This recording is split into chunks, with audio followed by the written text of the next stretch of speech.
Saya tidak akan berusaha membenarkan atau menyalahkan cara penyampaian kritik yang dilakukan oleh Pandji Pragiwaksono yang terkesan terlalu vulgar, yang tidak cocok dengan budaya ketimuran, yang bahkan sebagian orang menganggapnya hanya sebatas caci maki yang dibungkus dengan komedi.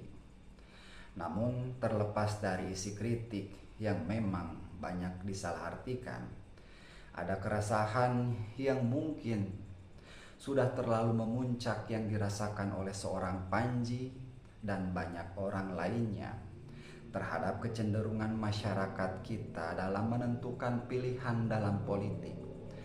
Namun bedanya, ada yang pada akhirnya memilih untuk diam atau bersuara dengan resiko dihujat seperti Pandji Pragiwaksono.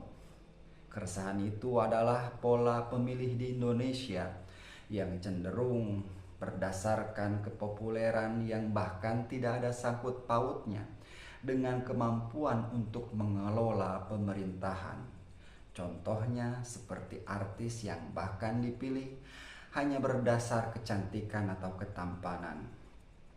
Dan juga kebiasaan mudah untuk memaafkan kesalahan para politikus yang bahkan sudah terjerat kasus seperti korupsi dan lainnya.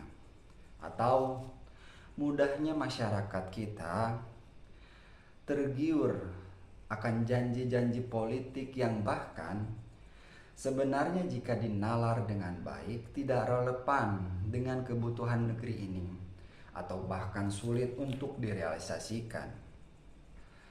Seakan tidak kapok dari pemerintahan sebelumnya yang kadang masyarakat pun banyak merasa dikecewakan atas kebijakan-kebijakan yang dihasilkan.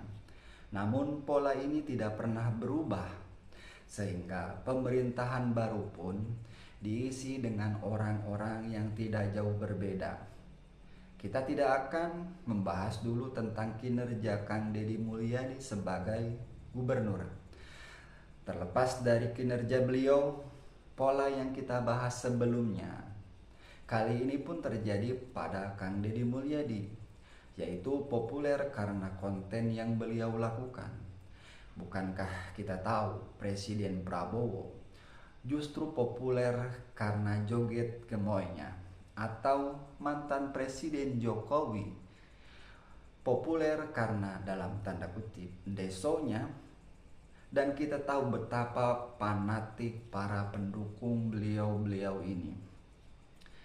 Dan lihatlah para pecinta Bapak Gubernur Deddy Mulyadi hari ini, yang bahkan justru kritik yang harusnya ditujukan kepada masyarakat Indonesia umumnya, khususnya Jawa Barat, malah disalahartikan sebagai kritik kepada Gubernur Deddy Mulyadi. Bahkan sekalipun memang ada yang mengkritik beliau sebagai gubernur, bukankah kita harusnya terbuka dan mencoba memahami isi dan tujuan dari kritik tersebut, bukan malah menghujatnya? Sekalipun memang menurut saya ada juga kritik yang terkesan terlalu dipaksakan, seperti kritik yang dilakukan oleh karangan Serikat Buruh belakangan